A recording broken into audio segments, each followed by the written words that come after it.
Today is the day 10 of 115। তো আমরা একটা স্পোকেন ইংলিশের যে বেসিক কোর্স আমরা লঞ্চ করেছিলাম, আজকে হলো তার 10th ডে। ওকে, এই কোর্সে একেবারে বেসিক থেকে আমরা শুরু করছি। যাদের স্পোকেন ইংলিশে অর ইংলিশ গ্রামারের নলেজ একেবারে জিরো, তাদের জন্য স্পেশাল এই কোর্সটা, এবং গ্র্যাজুয়ালি আমি ডে বাই ডে আমি অ্যাডভান্স তোমাদেরকে শেখাবো। তো আজকের একেবারে বেসিক একটা ক্লাস, সিম্পল পাস্ট টেন্স। তো সিম্পল পাস্ট টেন্সে আমরা কিভাবে কথা বলি? Okay, the work which has been completed, অর্থাৎ কোনো একটা কাজ কমপ্লিট হয়ে গেছে, সেই সমস্ত কাজটাকে আমরাকে যদি বর্তমানে বলতে চাই সেটাকে আমরা পাস্ট টেন্সে বলি। তো তার আগে আমাদেরকে প্রথমে জানতে হবে কি ভার্বের তিনটে ফর্ম। ওকে, সো ভার্বের তিনটে ফর্ম আমি লিখে রেখেছি। একটাকে বলা হয় প্রেজেন্ট, দ্যাট ইজ V1, একটা হলো পাস্ট, দ্যাট ইজ V2, একটা হলো past participle, that is V3। Okay, so আমরা যেমন যদি আমরা ওয়ার্ক হিসাবে, ওয়ার্ক একটা ভার্ব, সো ওয়ার্ক এর প্রেজেন্ট ফর্মটা হলো ওয়ার্ক, এন্ড পাস্টে হলো ওয়ার্ক, ইডি যোগ হয়েছে ওয়ার্ক, এন্ড ফার্স্ট পার্টিসিপলে ইডি যোগ হয়েছে ওয়ার্ক। এবং কিছু কিছু ভার্ব আছে আমরা কি করি, যেমন ওয়াই থাকলে, যেমন ট্রাই, ট্রাইটাকে আমরা এটাকে প্রেজেন্ট বলছি, এবং ট্রাইটাকে আমরা পাস্ট টেন্সে যদি আমরা নিয়ে যাই, ট্রাইড, ইডি যোগ হয়ে যাবে, আইইডি যোগ হবে ওয়াই উঠে গিয়ে, এন্ড ফার্স্ট পার্টিসিপলে সেম আইইডি যুক্ত হবে ওয়াইটা উঠে গিয়ে। সো কি হলো, ট্রাইড ট্রাইড ট্রাইড। এন্ড ইরেগুলারের ভার্ব মধ্যে কি, যেমন গো সম্পূর্ণ পাস্ট ফর্ম এবং পাস্ট পার্টিসিপল আলাদা হয়ে যায়, যেমন গো, ওয়েন্ট, গন। সো এইভাবে আমাদেরকে যত রকমের ডে টু ডে লাইফের ইউজলেস যে সমস্ত ভার্ব গুলো আছে আমাদেরকে শিখতে হবে, ঠিক আছে? তাহলে কিন্তু আমাদের পাস্ট টেন্স বা পাস্ট প্রেজেন্ট পারফেক্ট টেন্সে কথা বলতে খুবই ইজি হয়ে যায়। তো সেক্ষেত্রে আমাদের এই ফার্স্ট ফর্মটা লাগবে, যেহেতু আমরা আজকের ফার্স্ট সিম্পল টেন্স নিয়ে আমরা আজকে ডিসকাস করব, সুতরাং এই ফর্মটা কিন্তু প্রত্যেকে জানতে হবে। ওকে, চলো আমরা ফার্স্ট টেন্স শেখার আগে আমরা প্রথমে আজ শিখবো প্রেজেন্ট সিম্পল টেন্স। ওকে, আমরা প্রেজেন্ট সিম্পল টেন্স অলরেডি শিখেছি প্রিভিয়াস ক্লাসে, তো এই ক্লাসে আমরা একটু রিভিউ দেবো। ওকে, সো সিম্পলি সাবজেক্টের পরে V1 আমরা ব্যবহার করব, সাবজেক্টের পরে V1 ব্যবহার করে থাকি এটা সিম্পল প্রেজেন্ট টেন্সে। যেমন এই যত রকমের সাবজেক্ট হয় আমি লিখেছি। ওকে, যেমন আমি আই ওয়ার্ক মানে আমি কাজ করি, উই ওয়ার্ক মানে আমরা কাজ করি, ইউ ওয়ার্ক মানে তুমি কাজ করো, he works, he third person singular নাম্বারে এখানে ইয়েস যোগ হয়ে যায়, ঠিক আছে? So he works.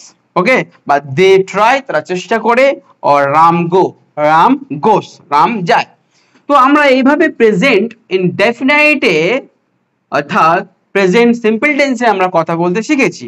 এখানে কিন্তু আমরা V1টা ব্যবহার করেছি, দেখো ওয়ার্কটাকে ব্যবহার করেছি, অ্যান্ড ট্রাইটা ব্যবহার করেছি, অ্যান্ড গোটা ব্যবহার করেছি। কিসের জন্য? এটা যেহেতু প্রেজেন্ট ফর্ম, সুতরাং এটা প্রেজেন্ট সিম্পল টেন্সে আমরা ব্যবহার করতে শিখলাম। অর্থাৎ এর মানেটা কি দাঁড়াচ্ছে, ইউজুয়ালি কোনো কাজ আমরা করে থাকি, অর্থাৎ যে কাজটা রিপিটেশন ঘটে, অর্থাৎ আমাদের হ্যাবিচুয়াল, যে কাজটা আমাদের হ্যাবিচুয়াল, আমি স্কুলে যাই, আমি ফুটবল খেলি। ওকে, আমাদের আজকে শেখার যেটা বিষয় হলো পাস্ট সিম্পল টেন্স। তো পাস্ট সিম্পল টেন্স সোজা কথা, সাবজেক্টের পরে আমরা V2, এখানে আমরা V1 ব্যবহার করেছিলাম, বাস এখানে আমরা V2 ব্যবহার করব, খুবই ইজি ব্যাপার। তাহলে তো চিন্তা কিসের, আমরা যেখানে যে ওয়ার্কটা প্রেজেন্ট ফর্ম এর পাস্ট ফর্ম জেনেছিলাম ওয়ার্ক, ইডি যোগ করেছিলাম, ট্রাই এর পাস্ট ফর্ম ট্রাইড জেনেছিলাম, এন্ড গোর পাস্ট ফর্ম ওয়েন্ট জেনেছিলাম।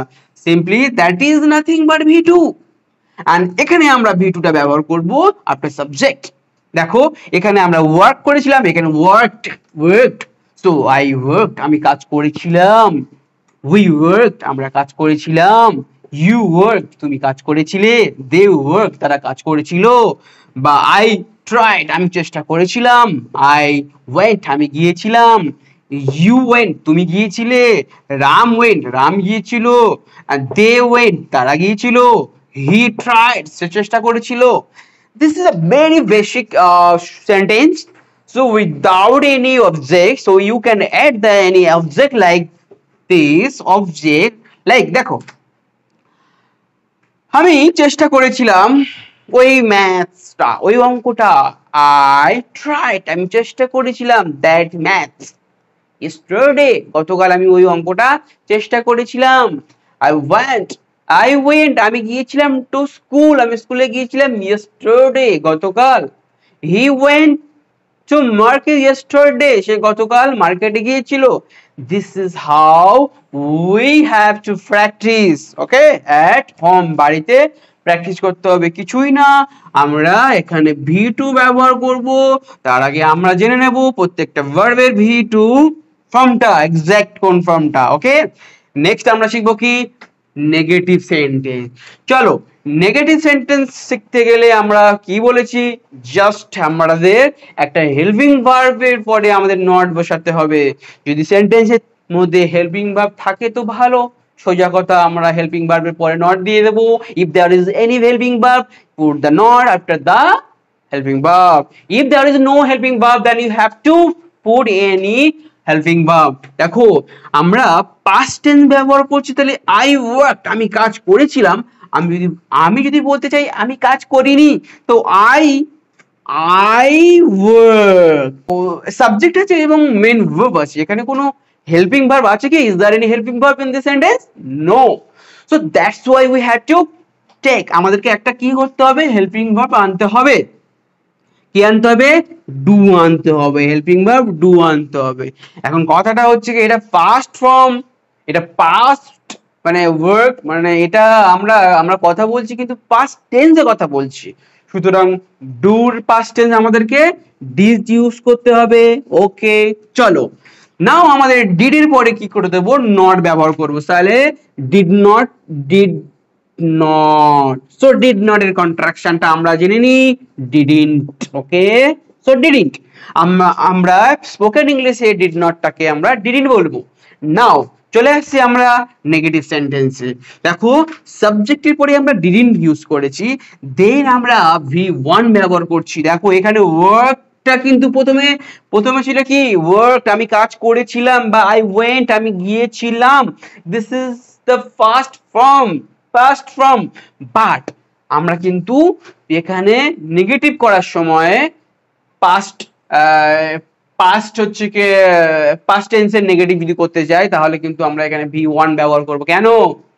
অলরেডি আমরা পাস্ট টেন্সের জন্য ডুটাকে আমরা ডিড করে দিয়েছি, ওকে। সো ডুটাকে আমরা যেহেতু ডিড করে নিয়েছি, তাহলে আমরা ডিড করে নিয়েছি, তাহলে কিন্তু এই ওয়ার্ক, এই যে ওয়ার্ক, ট্রাইড, ওয়েন্ট, এটা কিন্তু আর ফার্স্ট ফর্ম থাকবে না, এটা কি ফর্ম হয়ে যাবে, প্রেজেন্ট ফর্ম হয়ে যাবে। So work, try and go হয়ে যাবে। সো হাউ টু টেল, কিভাবে বলতে হবে, দেখো যদি বলি আমি গতকাল কাজ করিনি, আই ডিডন্ট ওয়ার্ক ইয়েস্টারডে, আমি গতকাল কাজ করিনি, আমি গতকাল স্কুলে যাইনি, I didn't go to school yesterday. Ram গতকাল কলেজে যায়নি, Ram didn't go, not went, okay. এটা মনে রাখতে হবে, this is the matter of remembering. So এটা মনে রাখার বিষয় কি, Ram didn't go to college yesterday. তো আমরা এখানে কিন্তু জাস্ট তিনটে ভার্বের এক্সাম্পল দিয়েছি, এই তিনটে ভার্ব আমরা কিন্তু চেঞ্জ করতে পারি অ্যাকর্ডিং টু মিনিং। সো আমাদের মিনিং অনুযায়ী, অর্থ অনুযায়ী আমরা ভার্বটাকে চেঞ্জ করব। দেখো যদি বলি আমি গতকাল রামের সাথে কথা বলিনি, তো I didn't talk to Ram, রামের সাথে কথা বলিনি। আমি গতকাল কি করিনি, খেলা করিনি, আই ডিডন্ট প্লে, আমি গতকাল খেলা করিনি। তো this is how you have to practice, okay. তো আজকে ছিল অ্যাফার্মেটিভ অ্যান্ড নেগেটিভ। নেক্সট ক্লাসে আমরা শিখবো কি, interrogative, okay, and also negative of interrogative and the WH question, okay. চলো এখানে শেষ করা যাক। যদি লেসনটা ভালো লাগে প্লিজ লাইক, কমেন্ট, শেয়ার করো এবং পাশে থাকো, ওকে।